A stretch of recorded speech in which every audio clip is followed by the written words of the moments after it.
Hello, Akwas! Kamusta po kayo? Welcome to my channel. I'm Beth. At ang reading natin ngayon ay para sa pera at career. General reading po ito kaya hindi po ito magre-resonate sa sitwasyon ng lahat ng Aquarius. Basta positive lang po tayo, Aquas, hanggat may buhay, ay may pag-asa tayo na umangat din. As long as may ginagawa tayong action ng pagsusumikap sa buhay. Tama, di ba? Ayan. So, nabalasa ko naman na to ng maayos. Kaya, konting balasa na lang po ang aking gagawin. Okay, alamin natin kung nagkakapera na ba tayo itong buwan ng August.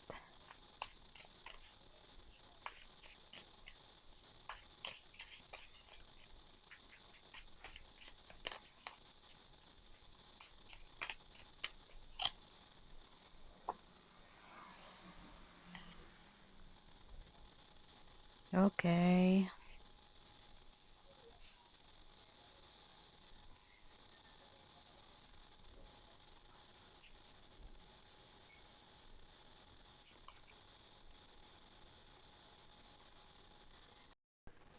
Aquarius, itong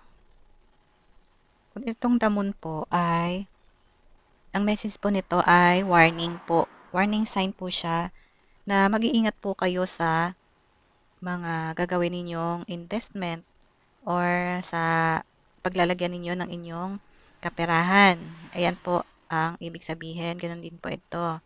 Kailangan mo na, example ay gusto nyong sumali sa mga investment or iba-ibang klase ng investments,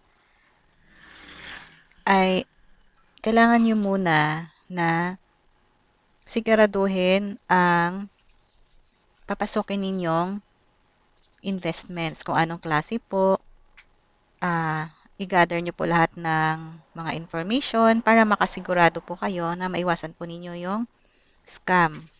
At itong message itong card po, ay nag-advise po ito na huwag po kayong magmamadali sa paggawa po ng decision tungkol po sa inyong kaperahan kung saan nyo gustong ilagay.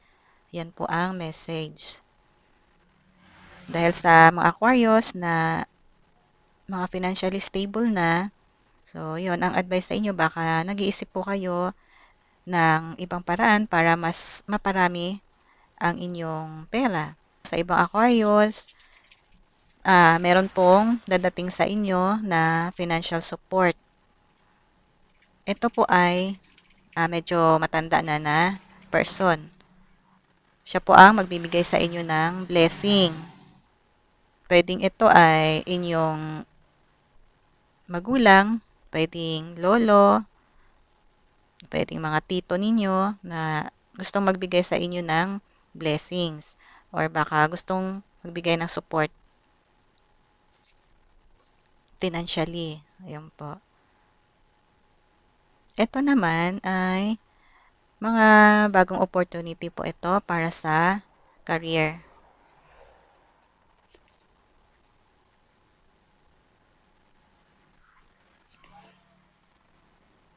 At sa mga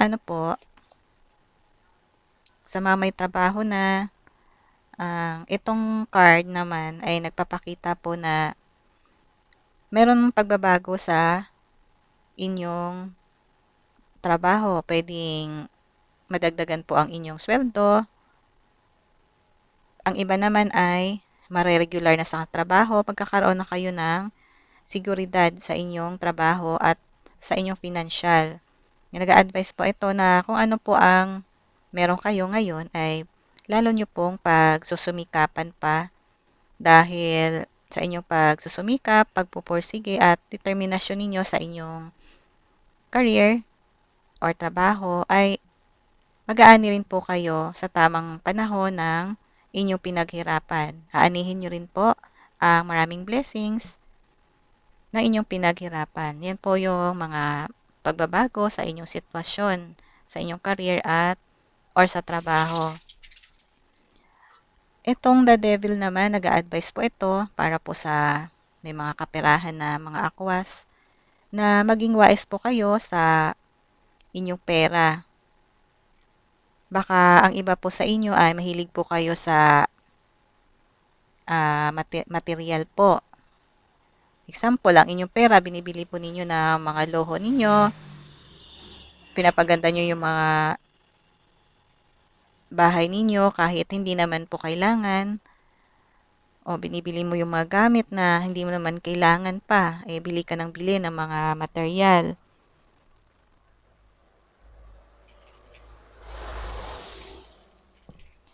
Ang ibig po sabihin nitong card ay huwag po kayong mag-focus sa materialistic success. Mas mainam po na fokusan po ninyo ang pag-save po para po sa inyong financial stability po ninyo. Yan po ang inyong fokusan. Yan po yung advice dito. Huwag po yung mga materialistic na bagay po. Sa mga walang trabaho ay may dadating po sa inyo na magandang opportunity. At samantalahin nyo po ang pagkakataon kung meron nang dumating na magandang pagkakataon para magkatrabaho po kayo. Kailangan nyo lang pong umaksyon at gawin nyo na po yung nararapat para po magkaroon po kayo ng stability pagdating po sa inyong career at sa financial po.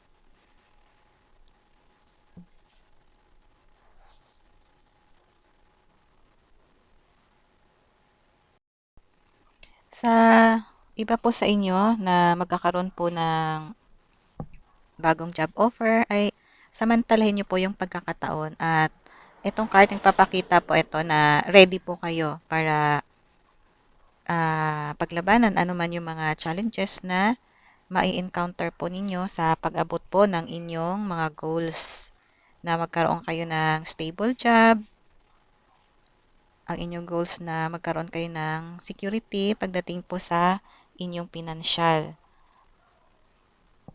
At itong card po ay nagpapakita rin po ito ng profitable investment or financial growth para po sa mga nagbabalak na mag-invest. Manigurado lang po muna kayo sa paglalagyan po ninyo ng inyong mga kaperahan para maiwasan po ninyo yung mga panloloko, mga scam.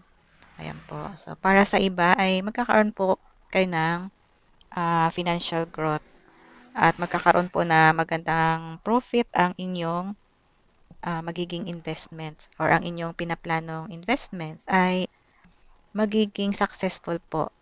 Basta't manigurado lang po kayo. At para po sa mga magkakaroon ng bagong job offer, ay kailangan nyo lang po ng lakas ng loob at magtiwala po kayo sa inyong sarili, sa inyong abilidad na kayang-kaya nyo po na umasenso pagdating po sa inyong career or sa trabaho. Ito po, nagpapakita po ito ng success. At ang inyong mga gagawing pagsusumika, pagpupursige, ang inyong determinasyon na maging successful ay mangyayari po. Magkakaroon po ng magandang kapalit, magandang success at maraming blessing ang kapalit po ng inyong pagsusumikap po sa trabaho. Kailangan nyo lang po na dagdagan po ang inyong pagsusumikap at pananalig sa Diyos, siyempre, dahil siya po ang may control ng lahat-lahat sa ating buhay. At ayun nga po, yung advice ng ibang card po dito ay maging wais po tayo sa pagdating po sa ating kaperahan. Ito po ay nagsasuggest po ito na wag po tayo mag-focus sa mga materialistic na mga materialistic na success. Mas fokusan daw po natin yung makapag-ipon ng pera para sa future. Itong card din po ay nagpapakita rin po ito na papunta na po tayo sa pag-abot po ng ating goal. At magtiwala lang po tayo sa ating mga kakayahan at magtiwala sa sarili, lakasan ang loob, maging positive lagi at ito po ang magiging outcome. So, blessing po yan. Para sa iba na Aquarius na nangangailangan ng kaperahan, ay magkakaroon or makakatanggap kayo ng financial support. Ayan. So, ito po ang ating reading ngayon at kung magustuhan nyo po ang aking reading ay paki-like, share at subscribe po ng aking YouTube channel. Maraming salamat po sa inyo. Bye-bye. God bless.